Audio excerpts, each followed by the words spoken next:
Bonjour à tous et bienvenue sur la chaîne Fabelec, j'espère que vous allez bien. Alors tout d'abord, toutes mes excuses évidemment, j'ai pas beaucoup le temps de répondre à vos questions, vu que j'ai beaucoup de boulot. Je suis fort pris en ce moment, mais je vais quand même néanmoins répondre à une question qui m'a été posée. C'est une question qui ne demande pas trop de recherche, etc. Donc je peux y répondre facilement, puisque là je vais me remettre en route pour aller travailler sur un chantier chez quelqu'un au niveau d'un différentiel qui a un problème. Voilà. On m'a demandé, il y a une personne qui m'a demandé concernant un climatiseur, donc une climatisation, comment se fait-il qu'il y a 5 fils et à quoi correspond la couleur des fils, etc. pour le raccordement. Alors ce serait bien que tu me donnes la marque du climatiseur et le modèle. Ça me permettra de retrouver les schémas, parce que c'est vrai que d'un modèle à l'autre, la couleur des fils, je vais dire le câblage, le schéma, etc. change. Donc ce serait bien que tu me donnes le modèle et la marque, enfin la marque et le modèle du climatiseur. Ça me permettra de te donner des infos et de te faire un schéma qui ne sera pas erroné. On m'a posé aussi la question à savoir sur un transformateur combien de volts donne une spire. Donc voilà, vous savez, bon, le transformateur c'est un bobinage. Alors il faut compter 1 volt par spire.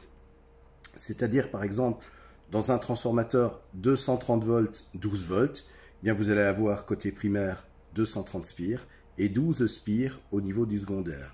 Alors ce que vous allez aussi constater, c'est la section du fil. Forcément, la section du fil du bobinage sera plus faible, plus petite au niveau du primaire qu'au secondaire. C'est logique, puisque comme la tension est plus haute au primaire, le courant est plus faible. Donc on peut à ce moment-là utiliser une section de fil plus basse.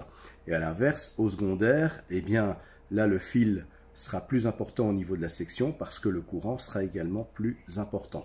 Alors comment faire aussi si vous avez un transformateur mais que vous n'avez pas le modèle, que vous n'avez plus de plaque signalétique, et pour savoir en fait où se retrouve le primaire du secondaire, eh bien tout simplement vous prenez un multimètre, vous le mettez en ohmmètre et vous mesurez la résistance du bobinage.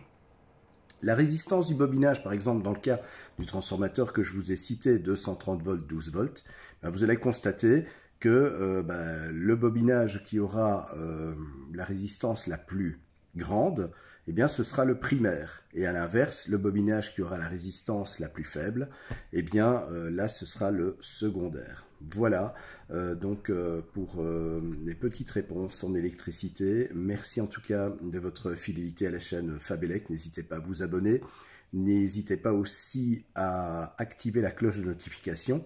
Moi, ça me permet de référencer mes vidéos et vous aussi, ça vous permet, quand vous êtes abonné, d'être au courant quand une nouvelle vidéo sort sur cette chaîne. Je voulais aussi embrasser tout le monde et essentiellement mon ami plombier qui travaille en France. Voilà, c'est Alexandre. Voilà, je t'embrasse très fort. Merci pour les nombreuses réactions aussi que tu as par rapport à ma chaîne. Tu prends souvent de mes nouvelles et vraiment, c'est adorable de ta part. J'espère que tu vas bien. Et puis merci aussi à toutes les personnes qui ont pris de mes nouvelles. C'était le cas lorsque j'étais malade. Voilà, comme vous pouvez le constater, je vais beaucoup mieux. C'est pas encore tout à fait rétabli. J'ai un gros rhume, mais ça va. Dans l'ensemble, ça va. D'ailleurs, la preuve, c'est que j'ai repris mon activité et il n'y a pas de souci. Voilà, je vous embrasse très très fort.